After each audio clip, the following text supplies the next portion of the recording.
Gods. Hey, everybody, welcome. Guess what? It is Wednesday. It's 4 p.m. Pacific time zone. Let's do some Starfinder Wednesday. I think that today, I hope that you've brought your rosary.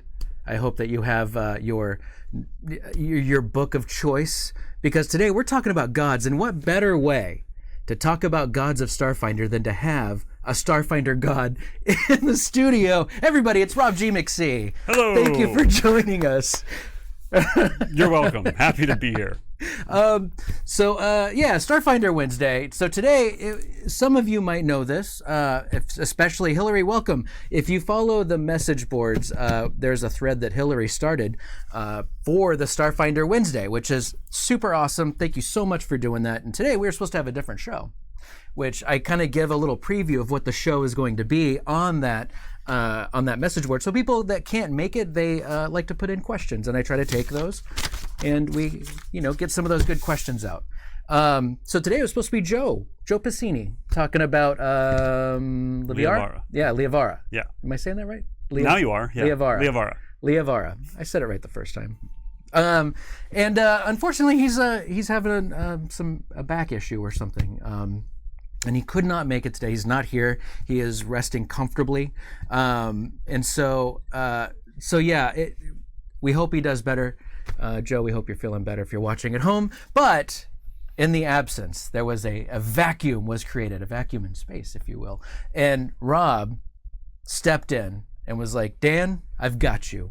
We will do a show. And not only are we doing a show, we're doing an awesome show. He came up with the idea, and I'm like, this is going to be a really fun one. So sit back, buckle in. I hope you're ready for some God talk, because we're going to talk about some things. I've got some great questions from the board that we will be getting to. And Rob, how's your week been? It's all right. Yeah? Yeah. It's Starfinder Wednesday, so it's got to be good, right? Yeah, it's going to be good. So here's the thing. Let's talk about those Twitch ads.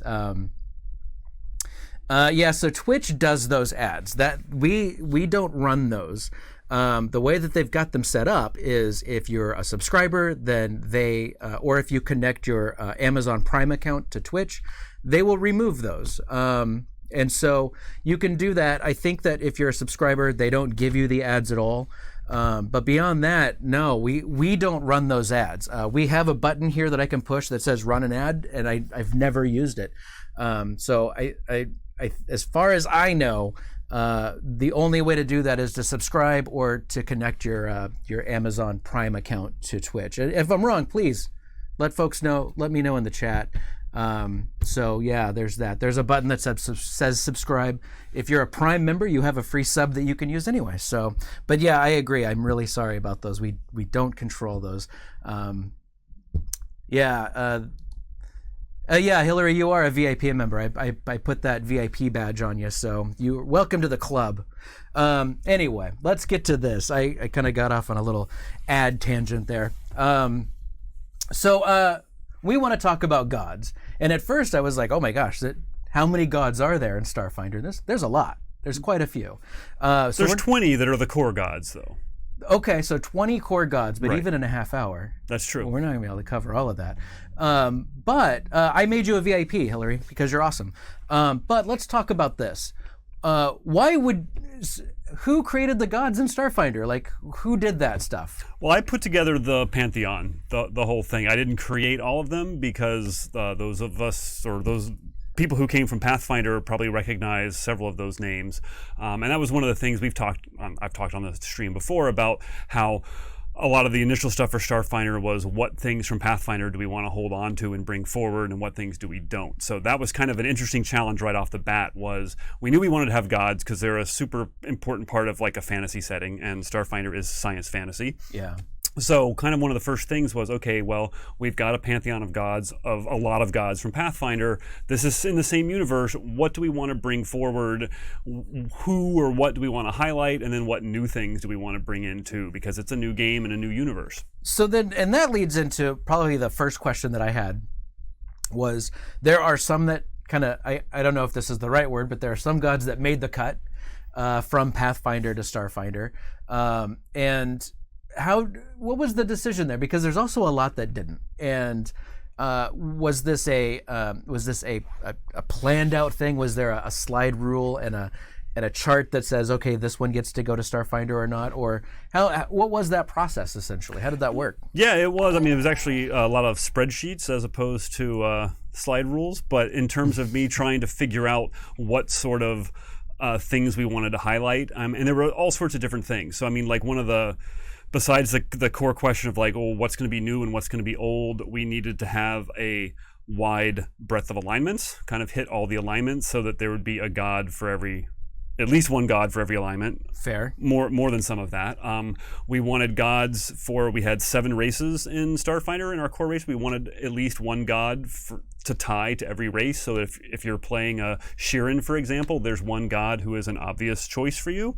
And then we kind of wanted to tie them to planets and some of the other themes that we wanted to do. So there was a whole bunch of like moving pieces of trying to decide what gods do we want and what gods do we not want to have. Okay, fair enough. So as you were doing this, was it after things were getting moving, was it like, oh, we need to fill this gap, so we'll create one for this, and just kind of figuring out, okay, these are all the gaps we need to fill? Or was it more story-based where it's like, let's just create some fun ones, and then after we're done creating some, we'll come back and see what's missing? Yeah, it was a little bit of both, because there's some concepts that we wanted to have gods for. I mean, a good example would be Pharasma, the goddess of death. Mm-hmm. She is the goddess of death. She's the goddess of death in Pathfinder. She's the goddess of death for the entire universe because death is a universal concept. So that was kind of like an obvious one that we needed to bring in.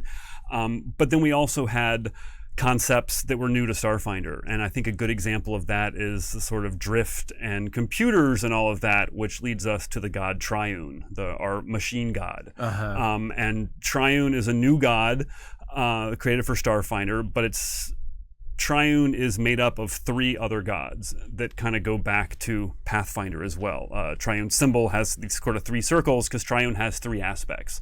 One is a sort of a minor Pathfinder god called Bry, who is the goddess of clockwork. Okay.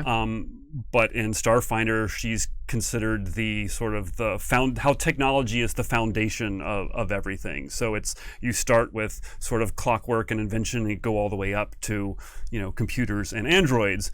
That leads us to Cassandali, who is a second aspect that actually ties to the Iron Gods adventure path in Pathfinder. Oh, right, yeah. Where you have Cassandali, who, this is a bit of a spoiler for Pathfinder if you're playing Iron Gods, but she's basically an AI who ascended to godhood at the end of that adventure path. And then the thing that kind of ties it all together is the third aspect, Epoch, which is on the planet of Avalon.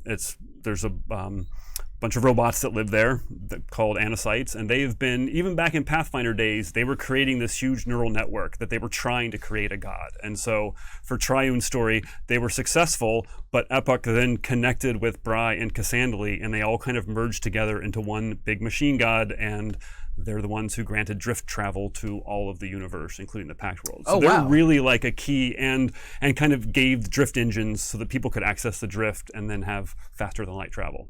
So interesting. Okay, so the contributions are just immeasurable. I mean, really. Yeah. And that's a good thing of like taking the stuff from Pathfinder and then sort of mixing them together and to get the concept that we needed for Starfinder. Okay. All right.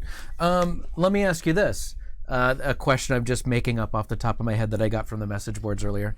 Are there any juicy stories from canon about the new gods or the older ones who used to be prominent but are no longer? There's plenty of juicy stories. We haven't done a whole lot with the gods yet. There's some interesting things. I would say, I'm gonna try to see like how much I can look at here. There are a few notable exceptions, I would say, from the pantheon if you're looking at like the old gods. So for instance, Rovagug is not present in Starfinder. Now, people that know their Pathfinder history, Rovagug is imprisoned inside Galarian. Galarian is, of course, gone in Starfinder. One could make the thing. There's also another important person that's missing, which is Torag, the god of dwarves. Yeah. And again, people that know all this kind of stuff, Angrad is the god of dwarves in Starfinder. He's Torag's son. So Torag is gone, Rovagug is gone, Galarian is gone. Are those 3 things related? Well, it is heavily implied that they might be. So, and let's talk about this for a second, because one of the things that I see on a regular basis with Starfinder, especially when we start talking about lore and history and geography of different planets and all of those sorts of things, there are so many questions that are basically, when you boil it down to its essence, is what's the canon of X? What's the canon of this god or this religion or this group or this planet? And it's actually what I have glean from the answers I get is it's really difficult to answer what is the canon of something. Is that kind of a trend that happens for a reason? Yeah, well, because I mean, literally, things don't become canon until they're in print. And one of the things when you talk to like creative directors or developers or whatever is we may have some headcanon. And in the case of like Pathfinder, which has years and years of canon, there's lots of stuff that didn't make it in there, and people have things that they want to do. Starfinder is still a relatively new game, and so we haven't actually figured out a lot of this stuff yet in terms of we have some ideas about some things, but because we haven't published it yet, it's not really officially canon, and we can only put things out so quickly, and so eventually things that we're thinking about will become canon, but really the canon only exists, it only becomes canon once it's published in a book somewhere. Right, and then once it becomes canon, then that means that there's no playing with the interpretation of this thing It's anymore. true. It's now this, right, and that's all it is. So unofficially, and this is something that we haven't covered before the show, just, so I might be asking you a question that can't be answerable, but on the whole, do you prefer to have things nailed down into canon and had them defined so that that's all they are from now on, or do you kind of like things to be open, or?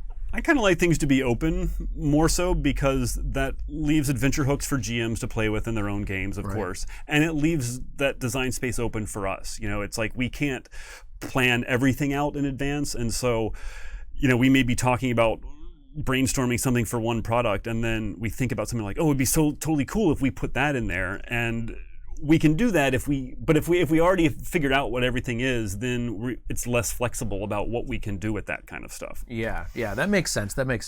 Okay, so let's get back into the God talk. Right. I'm sorry, I abandoned the God talk for a second, but I've seen the light. I'm back on the trail. All right. Let's see. Let me ask you this: with Songbird Station, we had a return of Shaolin to the pantheon. Are there any other deities in the wings, this waiting return to Starfinder from Golarion? So one of the things we tried to do was, with a very few exceptions, is not sort of remove any of the gods from the setting.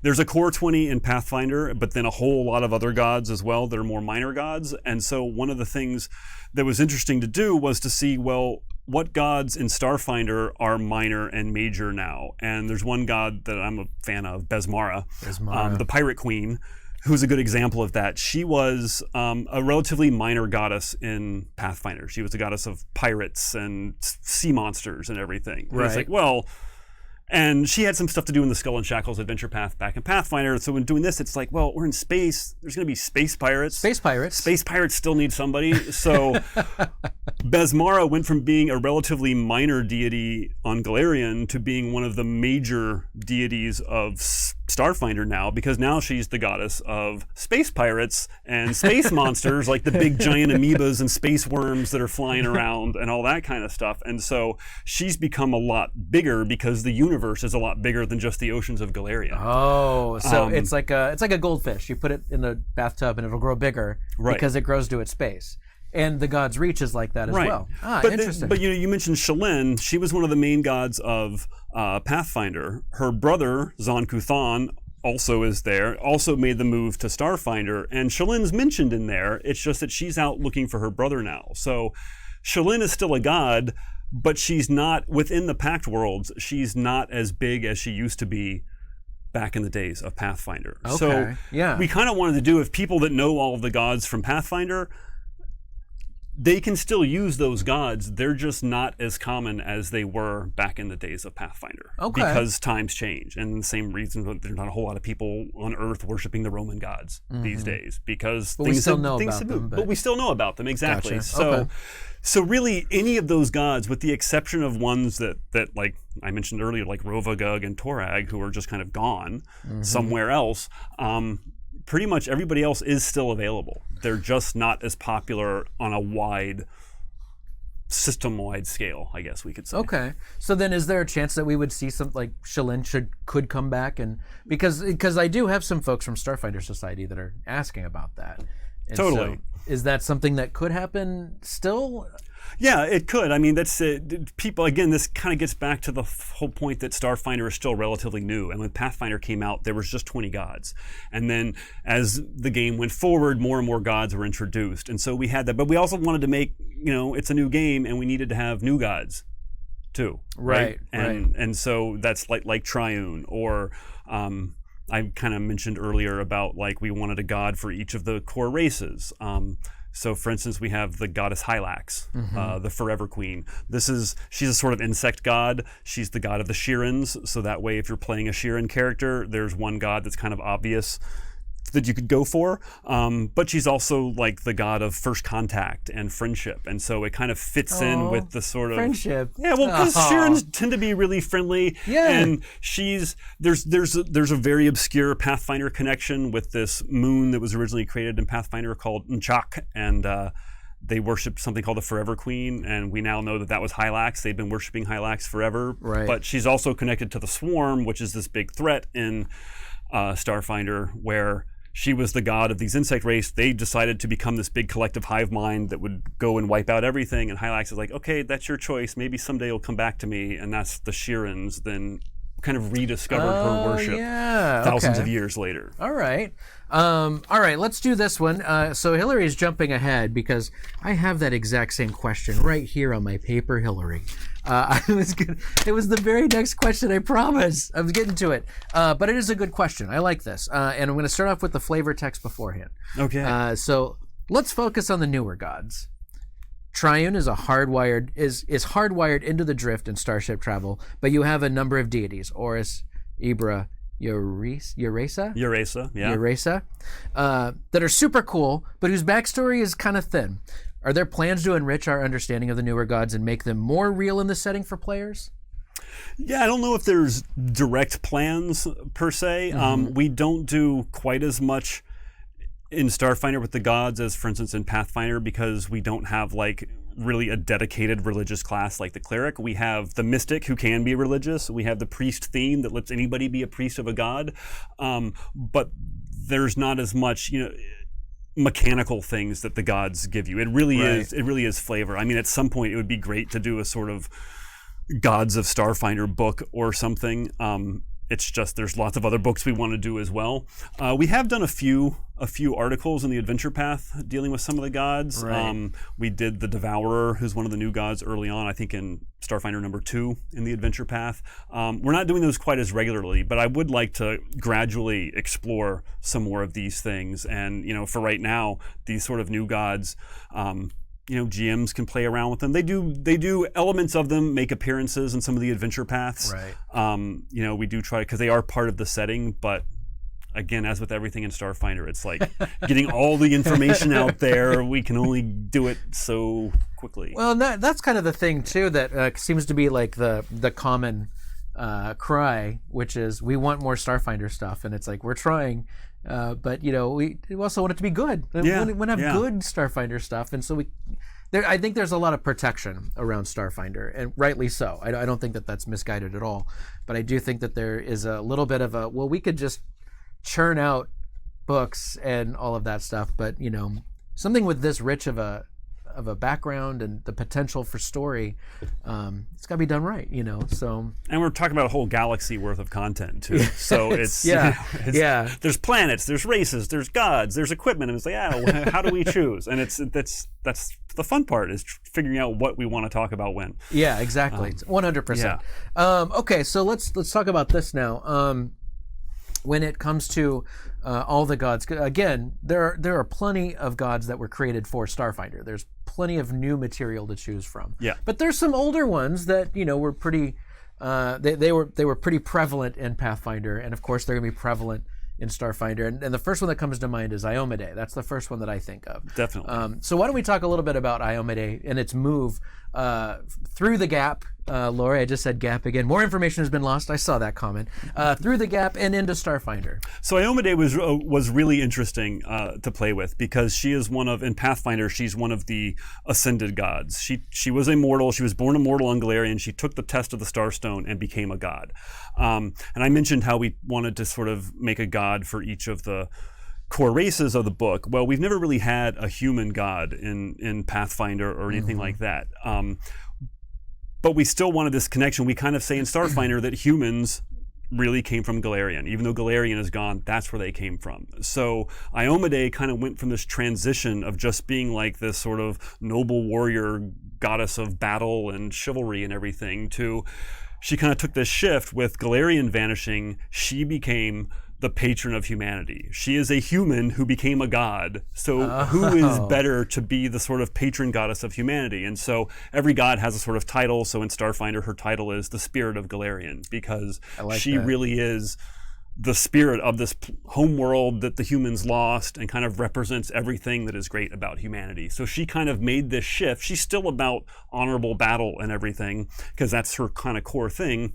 But she also has this thing that really she is there for every human and represents the past that they lost in the gap or even before the gap. And so, knights are cool. And so having knights in space, star knights, as it were, is kind of cool. So you can have cool, there's the star knight archetype that I think, we've got the art of showing up there. Of course, if they're in space, they need really cool ships to fly around in. So you've got Iomedae cathedral ships. You get your church and your workplace at the same time. So that's just Iomedae's really allowed us to have a lot of fun and kind of bringing in some fantasy concepts. And I really liked sort of talking about how she changed because she is a major god in Pathfinder, and it's just like, well, what sort of changes did she go through to fit into Starfinder? Right.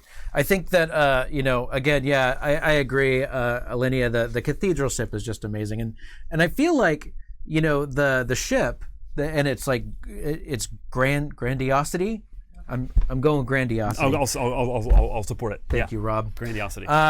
It just kind of shows the reach that Iomedae has. Like it is an important figure to a lot of people, and does it get into the point where maybe it's more the followers are there for maybe the wrong reasons? Because obviously someone's making money out. Like that ship is not cheap. There's no way. Well, you have to crusade against the evil in the galaxy. And that is true. I mean, everybody fights, so she's still a god of battle. I mean, we do say that she's worshipped in the Veskarium, which we've been talking recently on the Starfinder team about, like, well, what sort of things they've got Demoratosh, who's the Vesk god of conquest and war, and then you've got this human god of honorable battle. It's like, what kind of things does that do in Vesk society between their traditional god and this sort of newer human god? Yeah. And for that kind of stuff. So those are kind of interesting questions that we can play with and probably will be playing with. And then let's see. Did we cover? We covered Bez Mara. We did cover. Yeah, we did talk a little bit about Bez Mara. She has an interesting little bit there that because she was such a minor goddess in Pathfinder, we talk about that. At least her faithful talk about how she, as a true pirate, stole her current position from another god. Of course, it happened in the gap, so there's no way to prove it. But it's like, what god did she maybe steal the power from to become a bigger god? I just thought that was a great thing for pirates to do, is you steal somebody else's godhood to be like, hey, look at me. Yeah, I got it now. It's me. And you can't prove it because it was in the gap, so who knows? Have fun. I like that. Hillary's got an interesting question here. In Pathfinder, and this is a direct quote, in Pathfinder, Iomedae had a bit of a stick up her nether regions. Has she loosened up a little bit in Starfinder? I think she has to. It's such a, I mean, gods are all over the place. They exist in the whole multiverse. But when you start acting on a galactic scale, I think you've got to be a little more flexible, a little more, I don't know, less sticky. Yeah. Less sticky. Yeah. And then fewer sticks. sticks, exactly. Quimius, I see you in the chat. I will address that in just a second. We're getting ready to wrap up the show and do the Q&A. I'm going to talk to you in a little bit. We'll talk all about the question that you have there.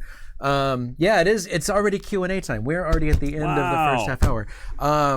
This is a great idea. This was a fun show. I think that there's more here. I was going to say that.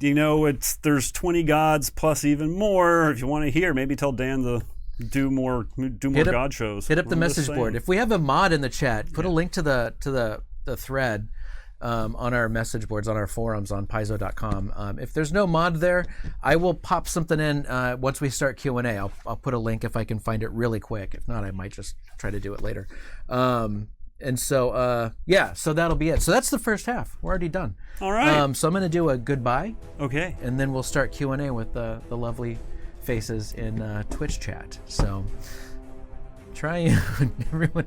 All right, everybody. Thank you so much for joining us. I hope you had a good time. I know I learned a whole lot. This was one of those shows that was good because it gives you the lore information that's always fun to have, but it gives you a little bit of behind the scenes, which is why it's always fun to have folks like Rob on the show because he can give you the best of both worlds there. Right now, we're about to do some chat with the Twitch chat and do some Q&A. And if you'd like to join us for that, we stream this live every Wednesday at 4 p.m. Pacific at twitch.tv/officialpaizo. We'd love to have you be here with us, so maybe consider that. If you liked it, hit the like button. Tell us what your favorite god of Starfinder is down in the comments below. We'd love to read it. If something really funny comes along, I'll make sure Rob sees it. And until next time, thank you so much for joining us, and for Paizo, and for Rob G. McC over here, and for me, I'm your old buddy Dan. Thank you so much for joining us, and we'll see you again next time. Bye!